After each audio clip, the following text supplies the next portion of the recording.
ನಮ್ಮತ್ತೆ ಯಾವಾಗಲೂ ಪಾಯಸ ಮಾಡು ಅಂತಿದ್ರು. ಸೊ ಎಸ್ಟರ್ಡೇ ಅವ್ರಿಗೆ ಮಾಡಿಕೊಟ್ಟಿದ್ದೆ, ಆ ವಿಡಿಯೋ ನಿಮಗೂ ತೋರಿಸ್ತೀನಿ, ಸಬ್ಸ್ಕ್ರೈಬ್ ಮಾಡ್ಕೊಳ್ಳಿ.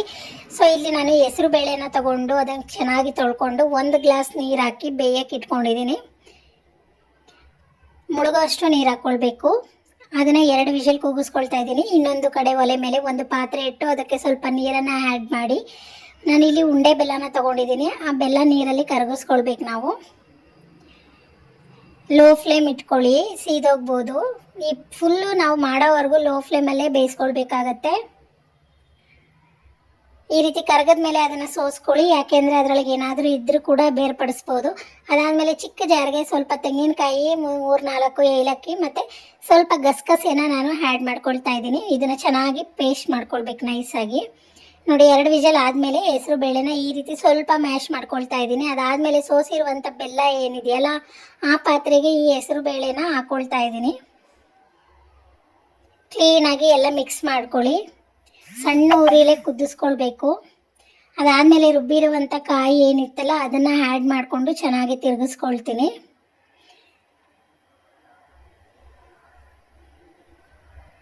ನೋಡ್ಬೋದು ಎಷ್ಟು ಚೆನ್ನಾಗಿ ಕಾಣ್ತಾ ಇದೆ. ಚೆನ್ನಾಗಿ ತಿರುಗಿಸ್ಕೊಳ್ಳಿ.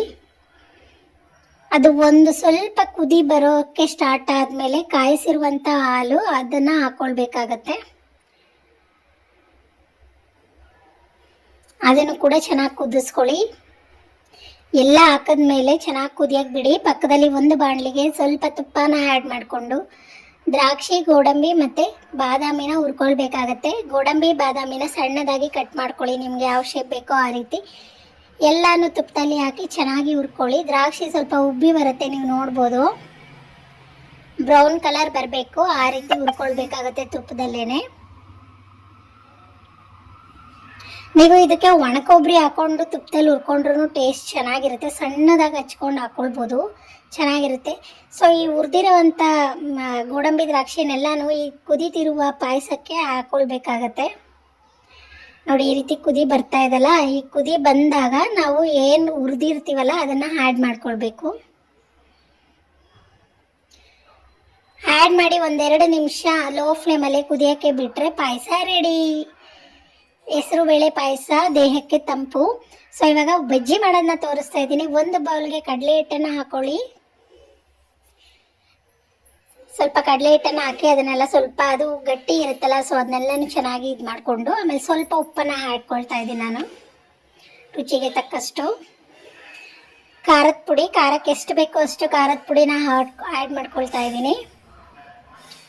ಅದಾದಮೇಲೆ ಸ್ವಲ್ಪ ಜೀರಿಗೆ ಪುಡಿನ ಆ್ಯಡ್ ಮಾಡ್ಕೊಳ್ಳಿ. ಟೇಸ್ಟ್ ಜೀರಿಗೆ ಪುಡಿಯಿಂದನೇ ಸಿಗುತ್ತೆ ನಿಜವಾಗ್ಲೂ ನಿಮಗೆ. ಸ್ವಲ್ಪ ಜೀರಿಗೆ ಪುಡಿ ಆ್ಯಡ್ ಮಾಡಿಕೊಂಡು ಸ್ವಲ್ಪ ಸೋಡಾನ ಆ್ಯಡ್ ಮಾಡ್ಕೊಳ್ಳಿ, ಅಡುಗೆ ಸೋಡಾ. ಯಾಕೆಂದರೆ ಬಜ್ಜಿ ಉಬ್ಬಿ ಬರಬೇಕಲ್ವ, ಸ್ವಲ್ಪ ಹಾಕ್ಕೊಳ್ಳಿ. ನನಗಂತೂ ಈ ಸೋಡಾ ಯೂಸ್ ಮಾಡೋದೇ ಇಷ್ಟ ಇಲ್ಲ ನಿಜವಾಗ್ಲೂ. ಬಜ್ಜಿ ಬೊಂಡಾಗ ಇರಲೇಬೇಕು, ಏನೂ ಮಾಡೋಕ್ಕಾಗಲ್ಲ. ಸೊ ಅದಾದಮೇಲೆ ಸ್ವಲ್ಪ ನೀರನ್ನು ಆ್ಯಡ್ ಮಾಡ್ಕೊಂಡು ಈ ರೀತಿ ಚೆನ್ನಾಗಿ ಕಲಿಸ್ಕೊಳ್ಳಿ.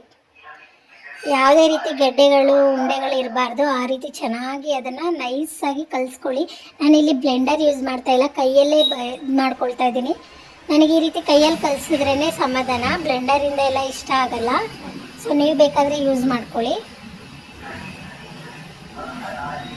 ಅದ ನೋಡ್ಬೋದು, ಇಷ್ಟು ಅದ ಬಂದರೆ ಸಾಕು. ಅದನ್ನು ಈ ರೀತಿ ಕಲಿಸ್ಕೊಬೇಕು. ತುಂಬ ಗಟ್ಟಿನೂ ಇರಬಾರ್ದು, ತುಂಬ ತೆಳುಗೂ ಇರಬಾರ್ದು. 1-5 ನಿಮಿಷ ಬಿಟ್ಟು ಅದಾದಮೇಲೆ ನಾವು ಒಂದು ಒಲೆ ಮೇಲೆ ಬಾಣಲಿ ಇಟ್ಟು ಅದಕ್ಕೆ ಬಜ್ಜಿ ಮುಳುಗೋಷ್ಟು ಎಣ್ಣೆನ ಹಾಕ್ಕೊಳ್ಬೇಕು.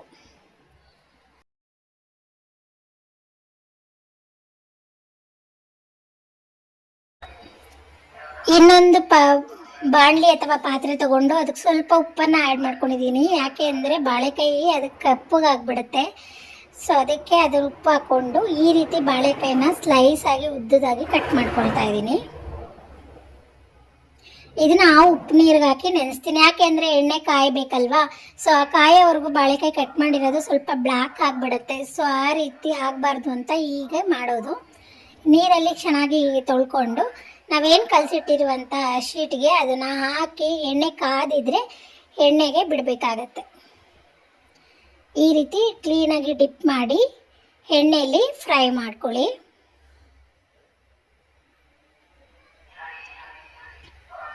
ನೋಡಿ, ಎಣ್ಣೆ ಕಾದಿದೆ, ಸ್ವಲ್ಪ ಲೈಟಾಗಿ ಉದ್ದು ಬರ್ತಾ ಇದೆ.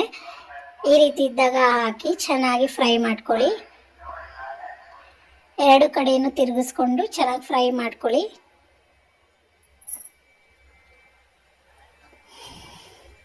ಇದಕ್ಕೆ ನೀವು ಆನಿಯನ್ನು ಹಾಕೋಬಹುದು, ಆಲೂಗಡ್ಡೆನೂ ಹಾಕೊಳ್ಬೋದು. ಸ್ಲೈಸಾಗಿ ಕಟ್ ಮಾಡಿಬಿಟ್ಟು ಈ ರೀತಿ ಹಸಿಟ್ಟಿಗೆ ಆಲೂಗಡ್ಡೆ ಅಥವಾ ಆನಿಯನ್ನ ಬಿಡ್ಬೋದು. ನಾನಿಲ್ಲಿ ಆನಿಯನ್ದು ಕೂಡ ಹಾಕಿದ್ದೆ. ನನಗೆ ಆನಿಯನ್ ಅಂದರೆ ಇಷ್ಟ ಬಾಳೆಕಾಯಿಗಿಂತ. ಸೊ ಇದನ್ನು ಮಾಡಿ ತೆಗೆದಿಟ್ರೆ ಈ ರೀತಿ ಇರುತ್ತೆ. ಪಾಯಸದ ಜೊತೆ ನಮ್ಮ ಅತ್ತೆಗೆ ಇದು ಫೇವ್ರೆಟ್ಟು. ಹೆಸರುಬೇಳೆ ಮತ್ತು ಗಸಗಸೆ ಎರಡೂ ಸೇರಿಸಿರೋದ್ರಿಂದ ಬಾಡಿಗೆ ತುಂಬ ತಂಪು ಕೊಡುತ್ತೆ.